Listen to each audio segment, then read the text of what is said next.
Today, I've invited Wendell to come along. Wendell will tell you about herself, so I don't need to introduce Wendell very much. The purpose of the morning exercise is for you all to learn how to interview Wendell. I want you to imagine that you are kind of storytellers and reporters.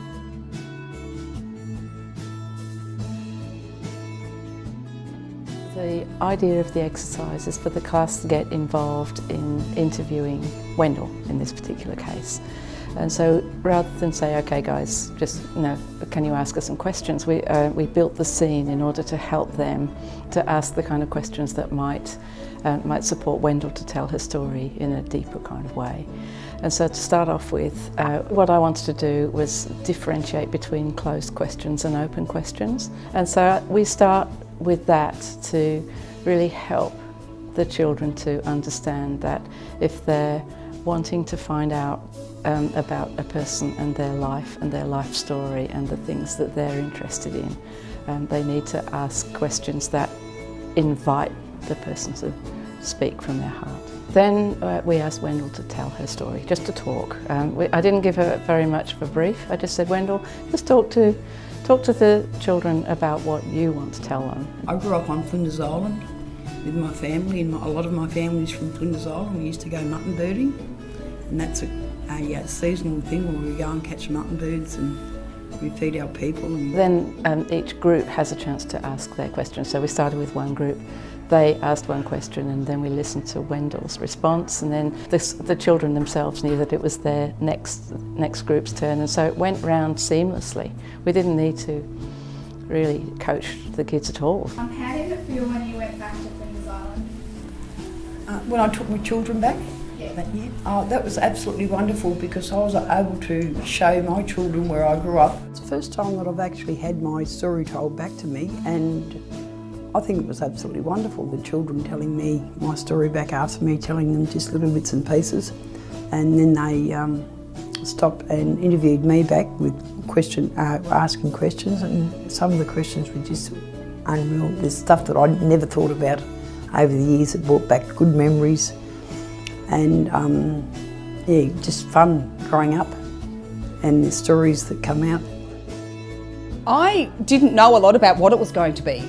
Vicky said, could she come in and do a session with our kids about interviewing an elder, and I just went, sure, why not? I don't know what that is. So I really had no expectations about what it was going to be like, and I didn't really give the children a great lot of information, and it was just nice to see their acceptance of it.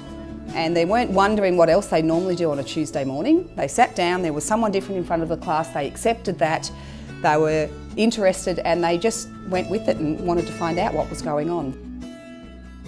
The next part is for the groups to go away and to figure out how they're going to retell their story to Wendell. So we gave them some time to record what they'd remembered. Some groups had one spokesperson to read back what they wanted to say. Others shared it amongst 2 or 3 other people in the group. And my favourite part is at the end when I asked the class whose story they thought it might be at this stage. And there was silence to start with, and I thought, oh, maybe I've gone a bit far with this group. I don't know that people understood the question. And then 2 or 3 children said, I think it's all of our story now, because we've heard from Wendell, we've asked her the questions, we've listened to her answers, and now we've told it back to her, so we're all involved. This is our community story about Wendell. What I found really great was their interest, and I was looking at their faces more than whether they were talking or not, but they were listening and they were engaged, and the little group chats they were all having, they all heard something different and were contributing to that. My first advice or encouragement would be to say that this can be done, this kind of process can be done with anybody in the community.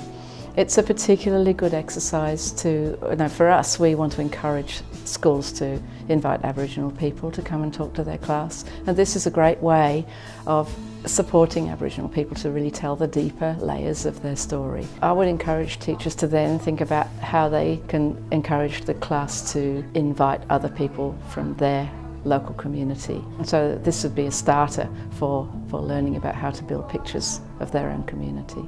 made my heart feel wonderful. I felt comfortable talking to them about how I grew up, made my whole being very good.